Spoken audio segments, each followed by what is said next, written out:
O ngayon naman no, mga kababayan, eto si Roque pa din ho. Oh, laban sa ICC.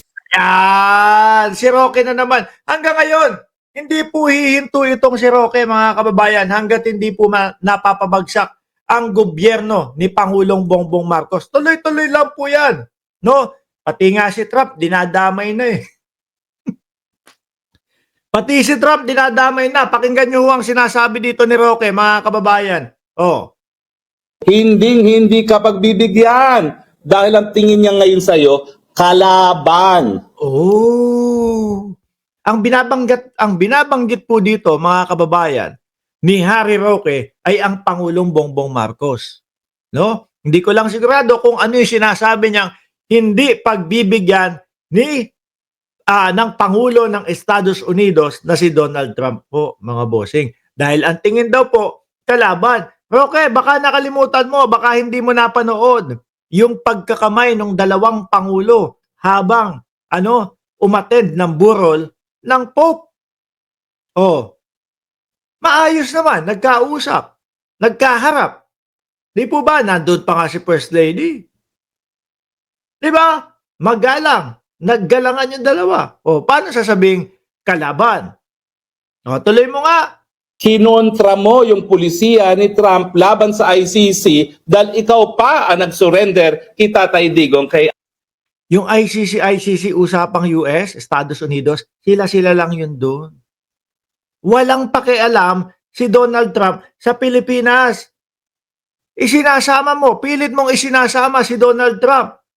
Oh, busy yung tao, mga kababayan. Inaayos ang bansang Amerika. Di po ba? Inaayos ang bansang Amerika, mga bossing. Oh, at eto pa, mga kababayan.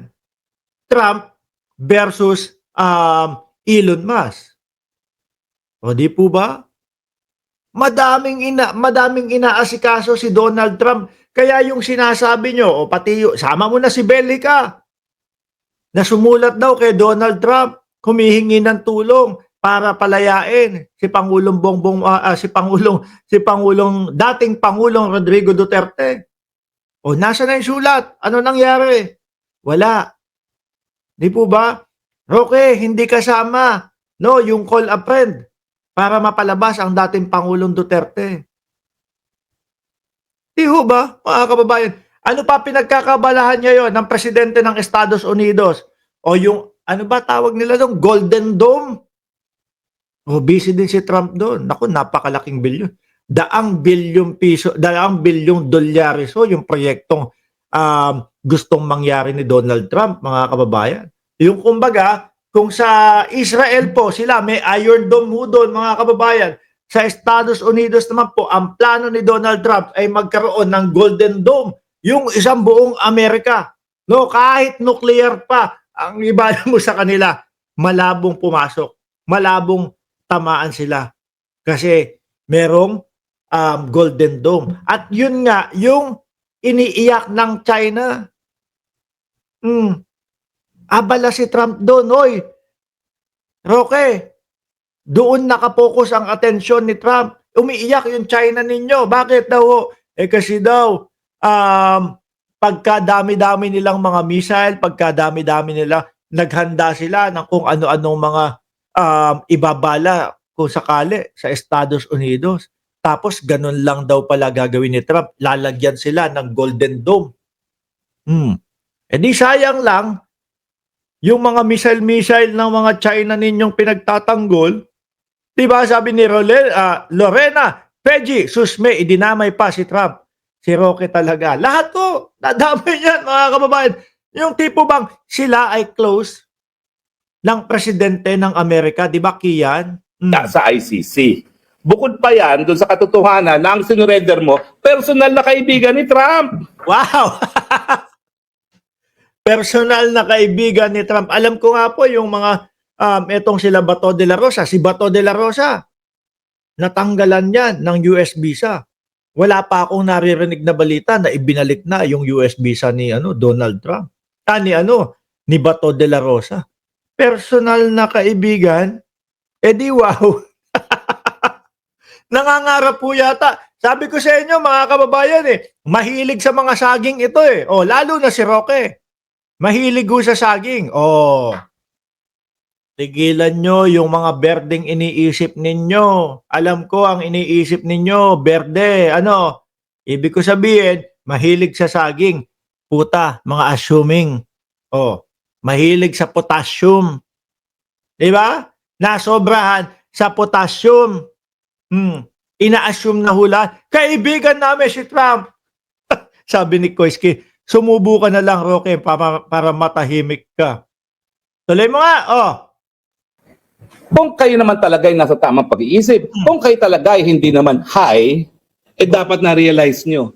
Puputok at puputok sa inyong mga muka itong desisyon na kidnapin si Tatay Digo. Hanggang ngayon, naniniwala ka na kinidnap si dating Pangulong Duterte? Ay, naku, kawawa naman. Mag-isa na lang siyang naniniwala doon. No, papaulit-ulitin na naman ba natin? Kagaya nung sinasabi lang, kinidnap, kinidnap, kinidnap. Lahat na po yata ng inaresto mga kababayan. Na nakikita naman natin na merong mga paglabag, para sa kanila, kinidnap.